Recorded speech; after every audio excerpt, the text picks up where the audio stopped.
And I'm also going to, that, oh, am I supposed to say, excuse me?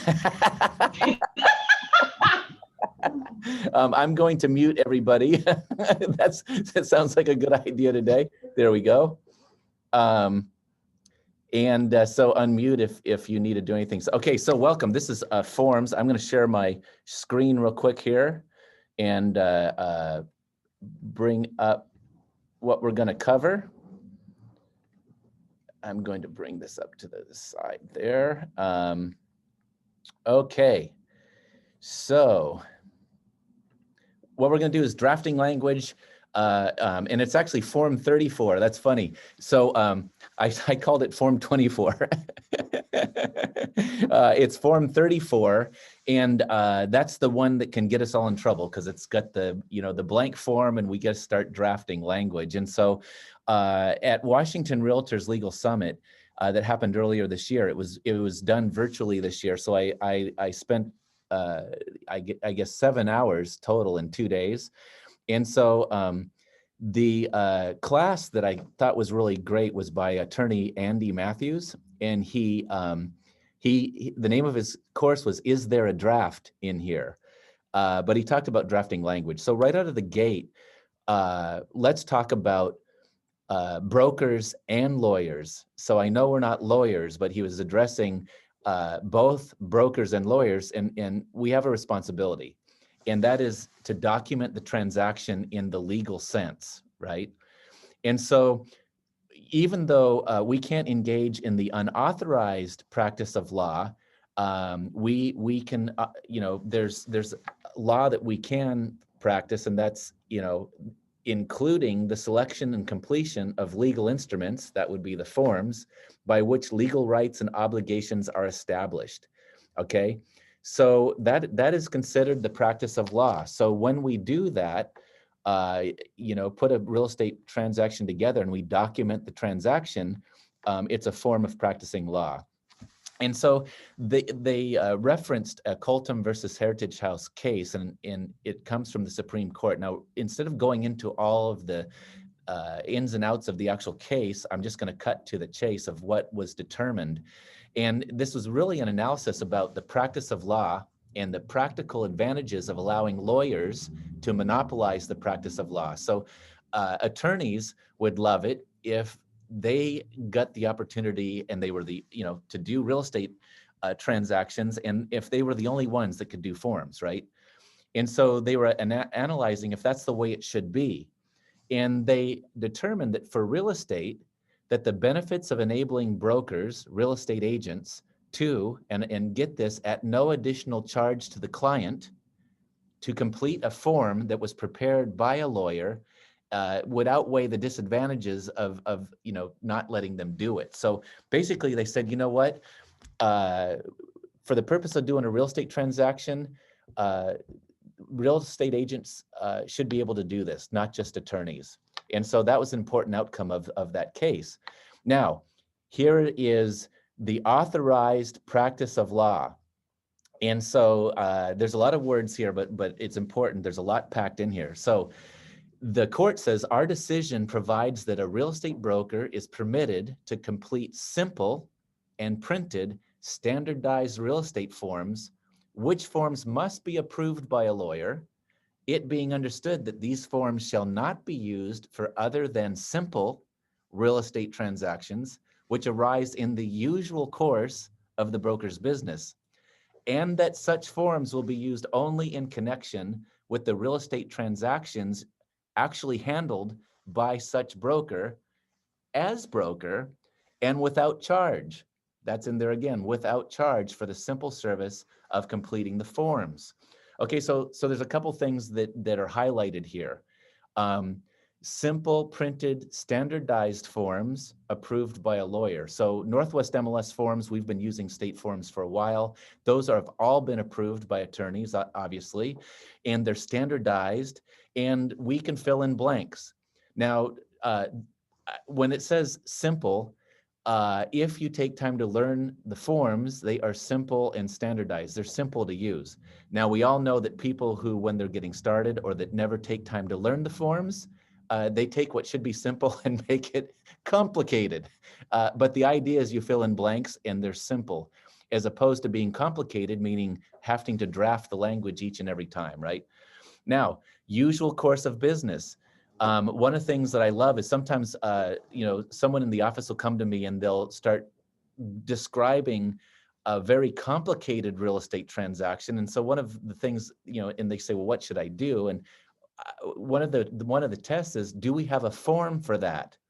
If we don't have a form for that, it's probably not a simple real estate transaction, okay? And it may be in the client's best interest to have an attorney actually do the drafting. But, things that happen in the usual course of business, we have forms for, and that's what we need to do. Now listen, notice the without charge. So a lot of times people say, hey, my clients just want me to do the paperwork and they'll give me, what should I charge them for that? Well, we fill out real estate transactions, but that's part of the overall bundled services we provide, right? We manage the transaction, we provide marketing, we show properties, we educate our clients, and we happen to fill out forms, but we do that as part of our overall service. We are not supposed to charge additional to fill out the forms, which means that if we're not providing any other services, we are not to charge just to fill out forms only. That would be the unauthorized practice of law. So we complete forms as part of the overall service. Okay, so just a little background of using the forms, and usually when we say simple, we're filling in blanks, which leads us to today, and that is the form 34. That's the most dangerous form because guess what? It's blank. And so one of the things that the attorney shared that I wanted to just go over are just a simple uh, basic elements to let you know that you've written a well-written addendum. Okay. So what we're going to do, and so when I say simple, when you write a well-written addendum, it should answer the question of who, what, when, how, and what happens if. If you have just that little checklist in front of you, it'll help you write a really great addendum every time. Who, what, when, how, and what happens if. We're going to go through each one just real quickly. Who is going to do the thing that's described in the addendum? Now, a lot of you will be saying, well, okay, that really, do you have to remind us to do that? But attorneys will tell you, it's surprising how often brokers leave out the who. They start talking about the thing. And so here's a rule of thumb. The first word of any addendum that you write should start with buyer or seller. Okay.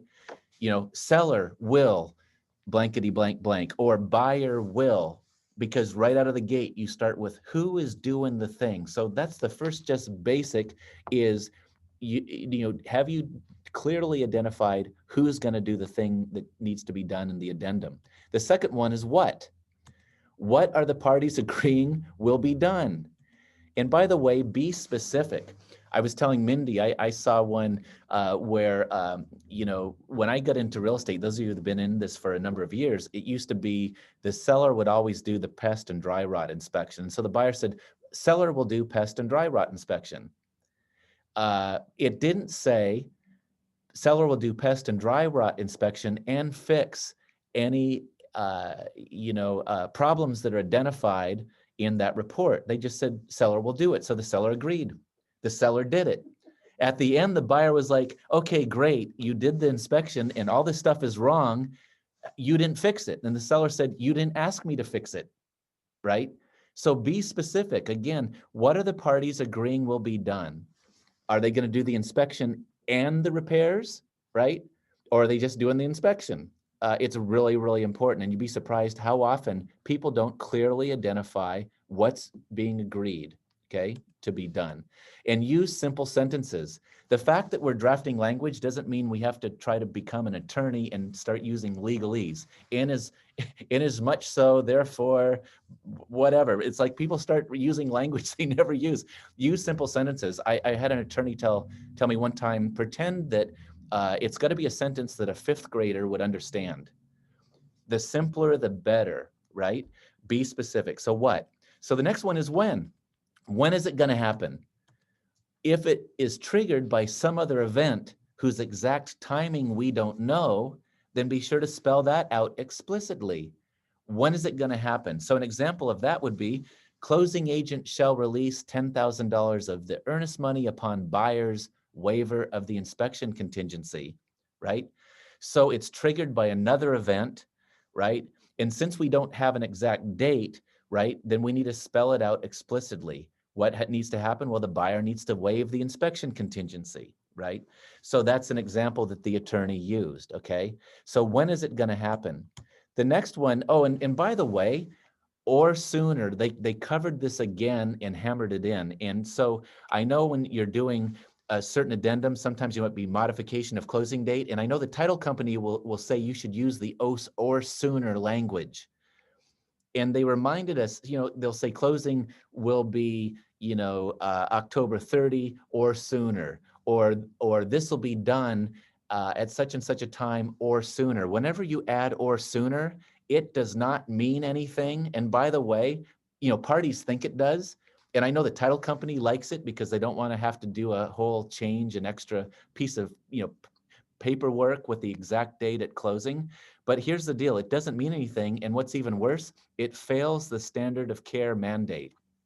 We are mandated to use the standard of care that an attorney would use, and an attorney is not going to use the or sooner language. So don't ever put that in because it's confused. It doesn't mean you can't enforce it. And so the when is all blown out of the water. So just a little aside on that. So when's it going to happen? Okay, how? How will we know the thing has been done, right? And sometimes it's to someone's satisfaction. So if the thing is being done to someone's satisfaction, then be sure to spell it out, right? And so whose satisfaction, right? And what are the parameters for satisfying? Is it subjective? Okay. So how will you know it's been done? And that should be identified in the language as well. And then I love this. What happens if? So here's the deal. What happens if the thing to be done isn't done, right? So sometimes people say closing is contingent on the thing being done, meaning if it doesn't get done, we're not going to close, right? It needs to go on to identify what happens if the thing that's supposed to be done isn't done, right? Or what happens if the thing that's supposed to trigger the obligation never happens? In that earlier instance, what if the buyer never waives, right? The inspection contingency, right? So what happens if the thing that's going to trigger the thing never happens, right? So make sure that. And finally, after you've satisfied those requirements, so here's what you can do. Write your language and then give it the test we just went through, right? The who and what and all of those things, and make sure you've satisfied these requirements we're going over to make sure that it's understandable and enforceable.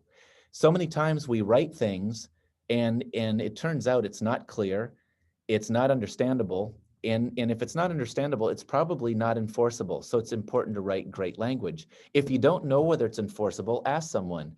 One of the things, Jose is here in my office. One of the things I love, Jose writes a lot of contracts. And one of the things I love is if he has a question, I can tell you once in a while, I'll get a text and Jose will say, what do you think about this language, right? And I know I like to do that. Whenever I write something, I like to have somebody put their eyeballs on it, because what I think it means and what it actually means to somebody who doesn't know what I know can be two different things, right? And so the goal is to make it clear. So ask somebody. So by the way, ask Mindy, office manager. You can ask me or a trusted colleague. I know sometimes I hear that two of you talk to each other in the office, and it helps you come up with a clear verbiage. And all of those things just help you make sure that you write good language. So again, the basic elements, make sure that you give it this test. Give it the who, what, when, how, and what happens if test, and you'll find that you write really, really great addendums, all right? So thank you very much for being on this Forms Thursday. And what we'll do is I'm going to turn us back.